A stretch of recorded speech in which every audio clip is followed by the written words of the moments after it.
This is a Hope 1032 podcast. We couldn't come into the ward to get her. The nurses had to help her pack up, and she came out to the waiting room with a nurse with all her luggage, so to speak, of 4 months' worth of living in hospital. She went outside for the first time and felt fresh air and the grin on her face.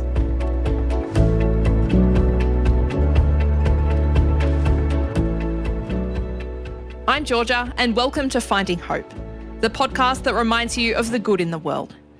Each episode tells a story of someone who has found real hope in challenging times and made the world a better place. Episode 44, Raewyn Elsegood, Part 1.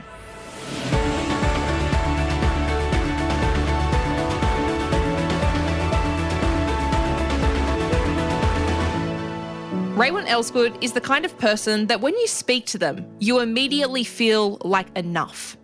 Like you're enough just as you are. Now, part of that may have to do with her work as a sports chaplain. She's so used to listening to people and truly seeing them for who they are and what they're going through. But it's more than that. Raewyn has been through more in her life than most could ever imagine. And so much of her story and her purpose is wrapped up in that of her daughter Amy, and how God has worked in both of their lives. Let's meet her. Raewyn Elsegood, it is a privilege to have you on the Finding Hope podcast today. Thank you so much for joining me. Thanks for having me, Georgia. Now, I start my podcast episodes with this question. How would you introduce yourself to a stranger? That's a great question. It's actually a really tricky one for someone like me. But I've been actually practicing for the last 6 months on strangers as to how to tell them who I am. And my practice goes like this. I'm Raewyn. I live in the Hills District in Sydney. I'm married. I've got 3 kids, 1 grandchild on the way in New York. I have the privilege of combining my passion and my workplace with Sports Chaplaincy Australia as the state coordinator of New South Wales ACT, and get to look after 173 chaplains in this space. And then I've got a few side hustles with speaking and writing on the side. Wow, there is so much to unpack here, but I do want to start with your sports chaplaincy journey, because not only is that your journey, but it's deeply entwined with your daughter Amy's journey. Can you share a little bit about how you actually got into the sports chaplaincy space? Yeah, if I got there because I loved my child. I got there because I was a parent that was concerned when I'd gone through 3 years of separation and general anxiety from years 3 to year 5, school years with Amy. And all of a sudden we were starting to get on track. We'd had a really big, couple of years as a family, all trying to change who we were in this space as a family. And all of a sudden my daughter's dance group at school said she wasn't good enough to dance with them anymore. And I went into chaos mode and went, this is going to affect her anxiety. Her psychologist said maybe there's a team sport she can look at. And there was an ad in the school newspaper that the local netball club wanted a player in her age group. And I rang the number because I recognised the mother's name. She was on my doorstep with a netball uniform that afternoon. So talk about mums coming together, in a simplistic way, but it meant the world.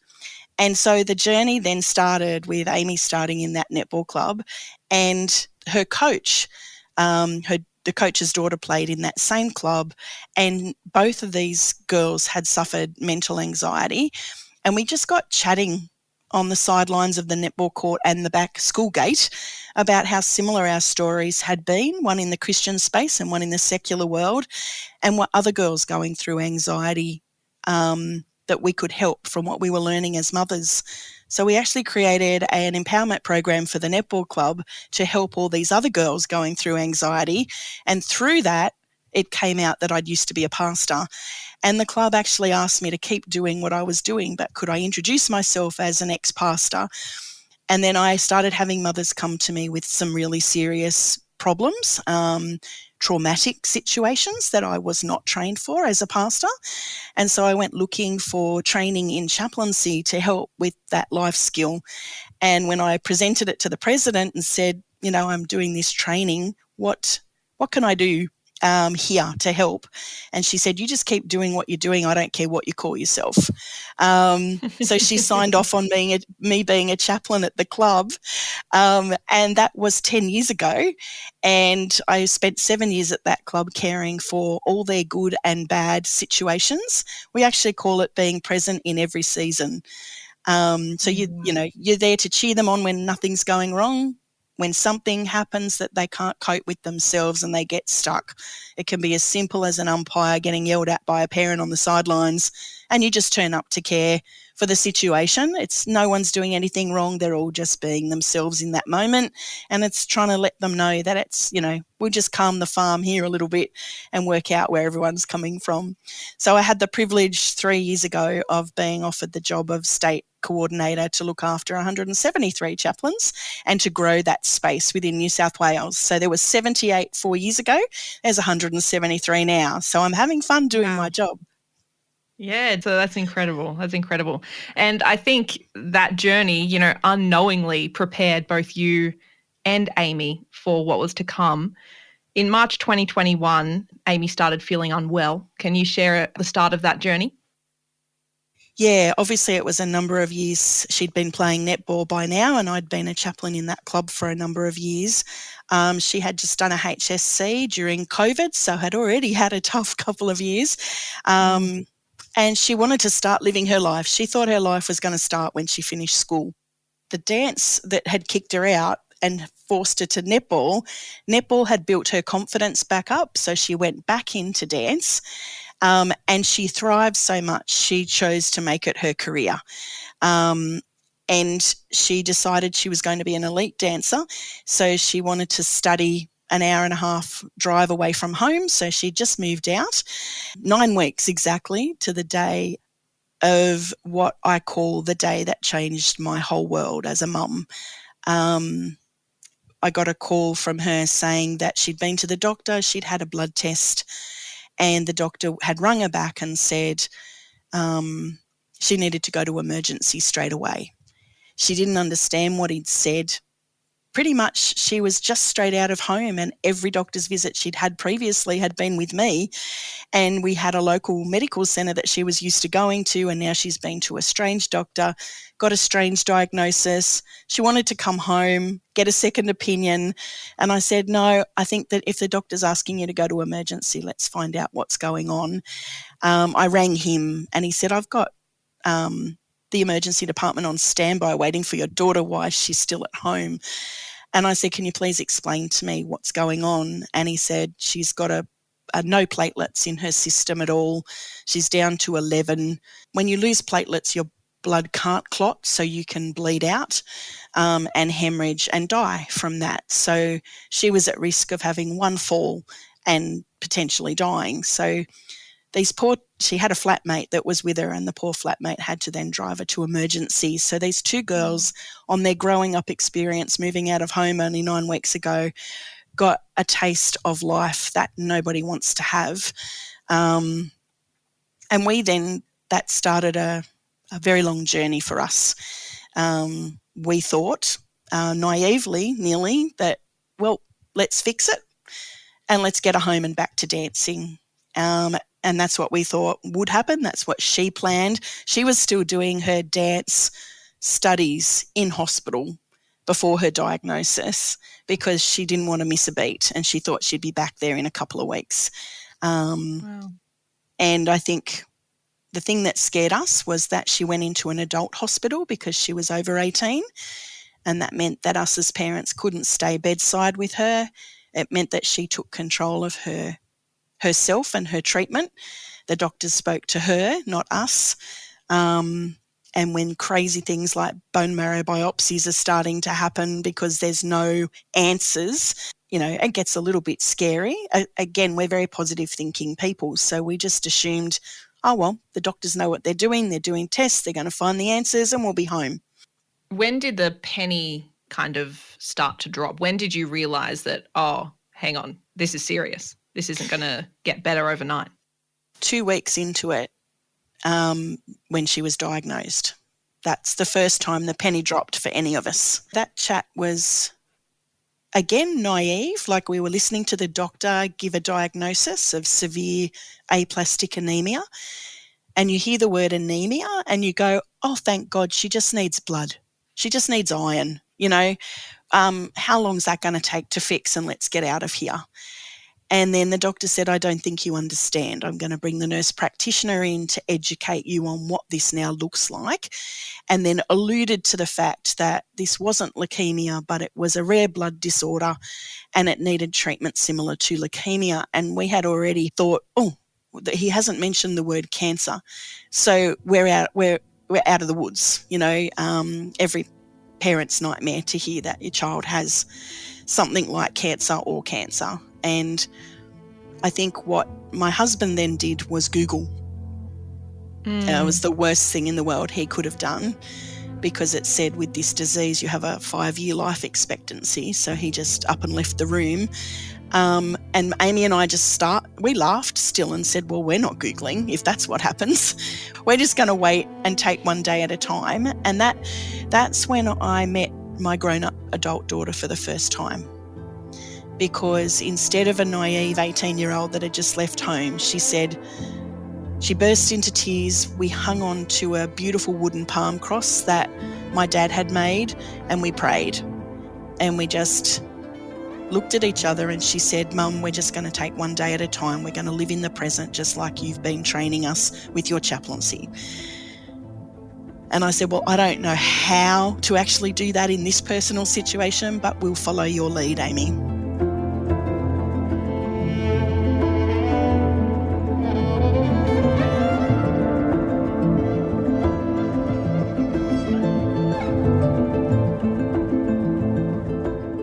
Amy's next few weeks were lived inside hospital walls, being poked and prodded at all hours. Her blood cell count was so low that she required transfusions every day just to stay alive. She was having platelet and hemoglobin, like red blood cell top-ups every day. We were worried because, again, naivety of what you were walking into, we didn't know what would become our norm. But every day was norm, and you saw your daughter having one of those silly sticks on wheels with things going into her body, and she couldn't, she'd go to the bathroom and nearly pass out because she had such low red blood counts, and your body reacts to things like that. So she wasn't feeling sick. She was just losing blood. And she was losing platelets, and then she began to lose her white blood count, her white blood cells as well. So that's when they knew that this was definitely severe aplastic anemia, and not what they originally thought it was called ITP, which is just fixed by steroid tablets. So that was our hope originally. But then when it got to this point, I think we're very strong Christians. We have a very strong faith, and so hence we went to prayer and we just cried out to God for answers. We didn't really understand what she would need in the future, or that even a bone marrow transplant was going to be on the cards, and that she would even have to move hospitals to do that. And she would then be stuck in hospital on transfusions, not able to leave and survive outside of a hospital for 4 months.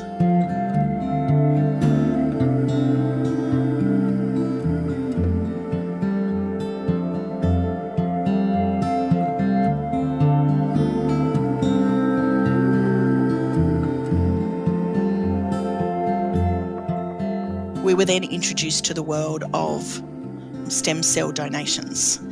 And what we didn't understand was that she only had 15% of her bone marrow left.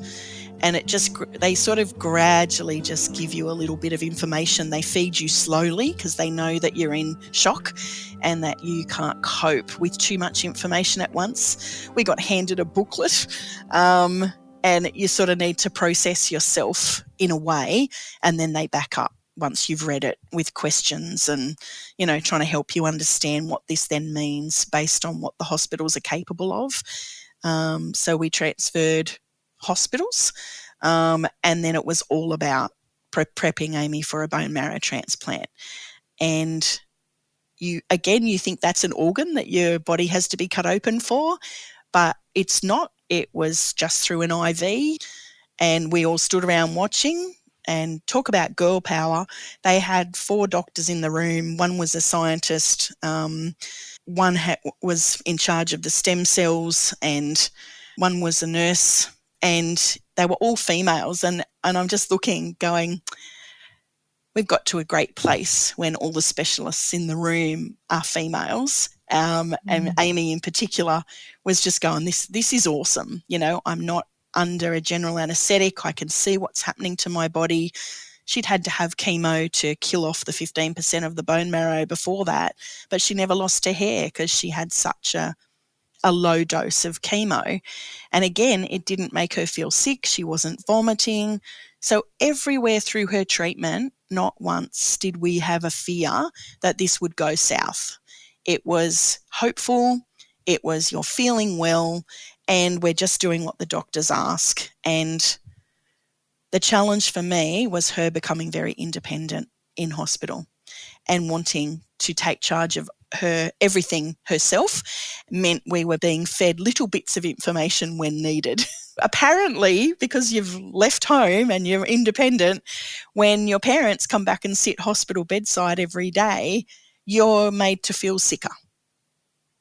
And so part of her mindset in coping with what was going on and her inability to dance every day was all around, I just need to be present in this one day. Today, the doctors are doing what they need to do. I'll get onto Disney Plus and have a great old time binging. I'll play board games with my parents, and now you can go home. So it was come in with the meals, look after me, play a game, and then go home. So we became her relief from hospital food, you know, for lunch, and we became her entertainment committee. But if we were just sitting there looking sad at her, we were told to leave immediately because that would change her mindset. It would make her feel sick, and then she would start to lose control of her strength and mindset. And what I didn't realise is from her anxiety she'd had as a child, the psychologist had taught her all these great strategies around mindset. And so she was using all that to manage herself in hospital.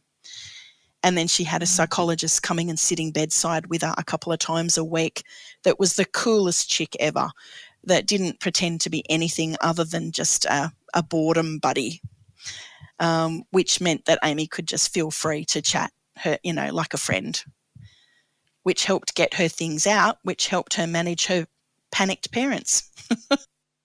As Amy tried to cope with this the best way she knew how, Raewyn, her husband, and her 2 other children had to process this diagnosis as well, which was not easy when you didn't know what the next day was going to bring. We actually got into quite a consistent communication method. We'd got some advice, and everyone had said communication is your friend in this situation. Yes, you'll be exhausted, but who are your immediate support networks and to help you process? The doctors very quickly cottoned on that she wasn't giving us all the information we needed as parents and would pull us aside and talk to us on the way out. So we sort of got a little bit of information there. The nurse unit managers also became our friends, even though Amy had said, Mum, don't you make friends with those unit managers. I'm the patient, you're the mother. I'm the one that gets to talk to them. They're not your friends. And I think because I'm larger than life personality and she's an introvert, she knows where to tell me to be a little bit quiet and step out of the scene. This is her joint. And so I tried to honour that, but it was really hard because it went against everything of who I am personally and what I needed for myself. But I just had to get used to living day to day, not worrying about tomorrow, and just talking to who I needed to in that day to get through it. So my husband and I, because I've been through a divorce, I actually learnt that during traumatic times we can grieve very differently. And my chaplain, I'd walked alongside many people in my chaplaincy space, watching people grieve very differently and not understanding each other because of that and getting angry at each other, displacing. And so what I was able to say to my husband was, we have to do this together. I don't want us working out some roster where you work and then I go into hospital and vice versa. Let's work out some sort of system whereby we've still got ourselves in this, we've still got each other in this, and we've still got a family in this. We've still got 2 other children to care for. How do we help them? My eldest daughter lives in New York, so she's trying to cope with her sister being hospitalised, hearing all this bad news from afar. We're in COVID, we're in lockdowns in and out, first and second time. So it meant that there wasn't always a time where I was allowed to be in there with her, and she would be sending me leaflets to tell me she's now being fed, by a tube. And I'd go, well, what does that mean? I got sick of the hospital food, so they've given me a bag instead, would be the way she would give it to me. I'm like, but what's causing the bag? Oh, well, my bowel is not functioning anymore. I had to find that out from the doctors. So you just, there's different places within this where I think, number one, God, I have advocates, people that would pray for us. My Bible study group in particular were exceptionally helpful to feed information through just on a WhatsApp group, where I didn't have to talk over and over the same thing.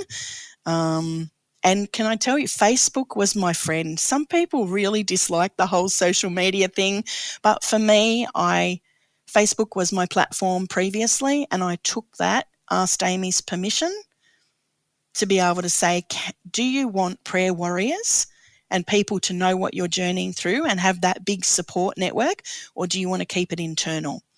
And she said, well, Mum, I don't want you to share everything. I just want you to keep people updated so they don't bother us.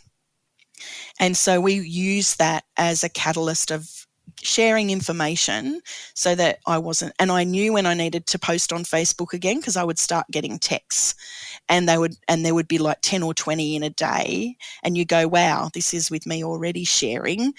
People want to know. They don't actually understand they're invading a very sacred space of our family trying to journey and get through this together. Because what you do is you downsize to cope, and your world becomes very small. It has to. Post-transplant, it seemed that Amy was getting better and better, and she had a goal: to be out of hospital by her 19th birthday on the 30th of June. We had another lockdown the day before her birthday, and so I was shut out of hospital again from seeing her. And we just went, oh my goodness, when all your levels are coming up, you've got your platelets back, you've got your red blood cells back, your white blood cells are taking their time, but gosh, they're on their way. So we were getting excited. It had taken 30 days from her bone marrow transplant to regain her strength and to be able to function properly again. And we were just on that last sort of journey of her coming home. And she goes, Mum, all I ever did was ask God, I want to be home for my birthday, no matter how long he keeps me in hospital. Because by this time it had been 4 months of consistent, in hospital. She was allowed out for a few hours for day visits once a week. But it was all about what she could get. If she got COVID, she would have died straight away. Her just getting a cold, all the internal things that come to play, from shingles to viruses, they were all the things she was at risk at. So she was on 30 tablets a day just to keep those things at bay without having any white blood cells. So when the bone marrow just gave her back life, and we saw her so excited, and I even had to sneak balloons in through the nurse unit manager on her birthday so she wasn't alone. They went in and sang to her. It was beautiful. But at 5 o'clock that night, we got a call saying, you can come and pick her up. It was actually haunting because no one was at the hospital because it was in COVID lockdown.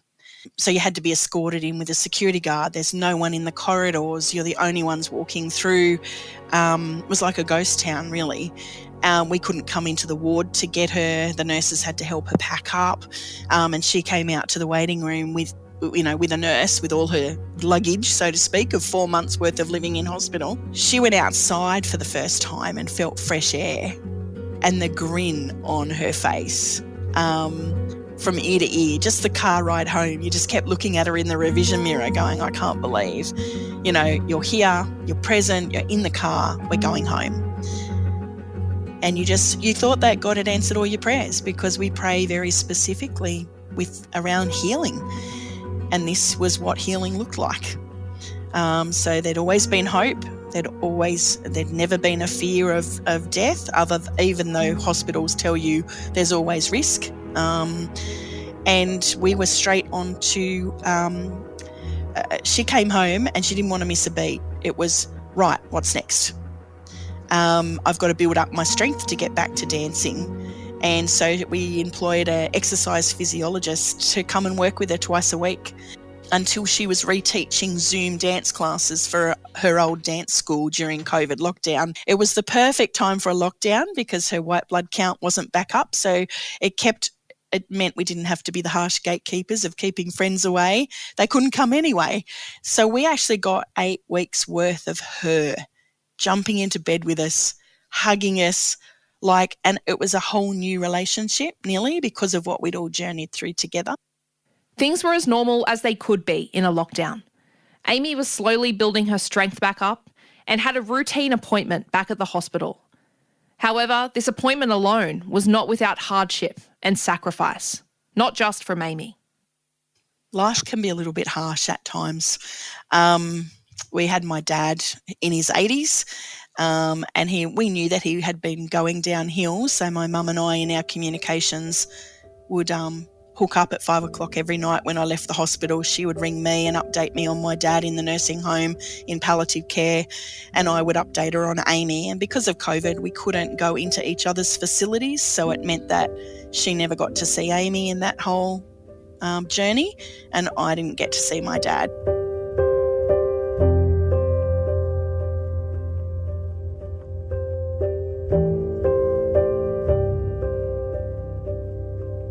So there's some harsh realities we've had to journey through, and Amy was to go into a hospital just for a normal checkup, and it was the day of my dad's funeral.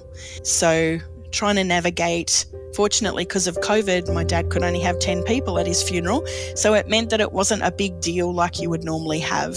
So it was a small thing. Mum and I were the only people allowed to be together. I had to get special permission to go back and have a wake with her and our KFC in her village. So it's a very abnormal time, while this was going on. And Amy my husband had to drive her to the hospital. He came back with bad news in relation to she had picked up an internal virus. She didn't have to stay in hospital, but she did have to go back that afternoon to start some treatment.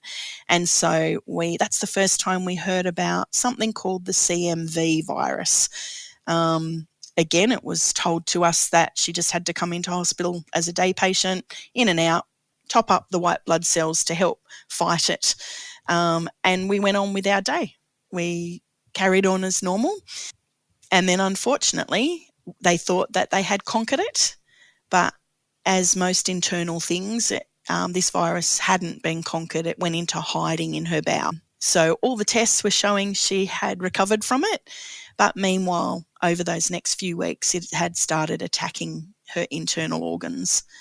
So when she went back she just celebrated, as a big thing after you've had a bone marrow transplant, to be out of hospital for 100 days, and you celebrate that. So we'd had balloons, we'd had cake, we'd celebrated you're a survivor. And unfortunately, the bone marrow had started to collapse again, and her bowel had started to be eaten away by this virus, unbeknownst to us. And when she went back for this 100-day biopsy, just to know you're on your way to a successful recovery, I was sitting in the car park on Zoom with my work, as I did most of my work, sitting in a car park or hospital bedside. And because it was COVID, I couldn't go in for this test for her. She didn't come out again.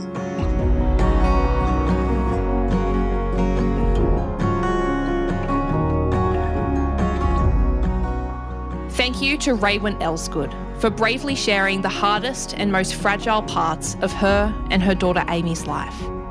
Come back in 2 weeks for the second and final part of Raewyn's story. It's not one to be missed. I'm Georgia, and thank you for listening to this episode of Finding Hope. I'd love to hear your feedback. You can rate, review, and subscribe to this podcast, and also share it with your friends. Stories are always better when they're shared, and you never know what you can learn from someone else's journey. If you or someone you know has a story of hope to share and you'd like to be interviewed for the podcast, I'd love to hear from you. You can leave a comment on the Finding Hope page at hopepodcasts.com.au. For now, I'll leave you with this verse. When the righteous cry for help, the Lord hears and delivers them out of all their troubles. Psalm 34, verse 17. Catch you next time.